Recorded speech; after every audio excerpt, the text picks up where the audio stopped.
முன்னாள் அமைச்சர் நத்தம் விஸ்வநாதன் நம்மோடு தொலைபேசி வாயிலாக இணைந்திருக்கிறார். அவரிடம் பேசலாம். வணக்கம். ஹலோ. தொடர்ந்து பேசுங்க. இணைப்பில் இருக்கீங்க. உங்களுடைய கருத்தை பதிவு செய்யுங்க. தொடர்ந்து பல்வேறு நிகழ்வுகள் நடந்துட்டு இருக்கு கட்சியில். உங்களுடைய கருத்து என்ன இதில்?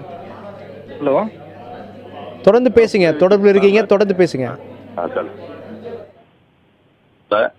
புரட்சி தலைவி அம்மா அவர்கள் இந்த இயக்கத்திற்கு அவருடைய அரசியல் வாரிசாக தலைமையேற்று இந்த இயக்கத்தை வெற்றிகரமாக வழிநடத்தி வந்தார். இந்த இயக்கத்திற்காக அனைத்து தமிழக மக்களுக்காக தன்னையே வாழ்க்கையை தியாகம் செய்து இந்த இயக்கத்தை இதுவரை தமிழக மக்களுக்கு நல்லாட்சி நடத்தி வந்தவர் புரட்சி தலைவி அம்மா அவர்கள். புரட்சி தலைவி அம்மா அவர்களுடைய அரசியல் அதே போல புரட்சி தலைவி அம்மா அவர்கள் மறைவிற்கு பின்பு சின்னம்மா அவர்கள் தன்னுடைய வாழ்க்கையே தியாகம் செய்து அம்மா அவர்களுக்காக தன்னுடைய வாழ்க்கையை தியாகம் செய்தவர் சின்னம்மா அவர்கள். இந்த இயக்கத்திற்காக தன்னையே அர்ப்பணித்தவர் நமது சின்னம்மா அவர்கள் தான்.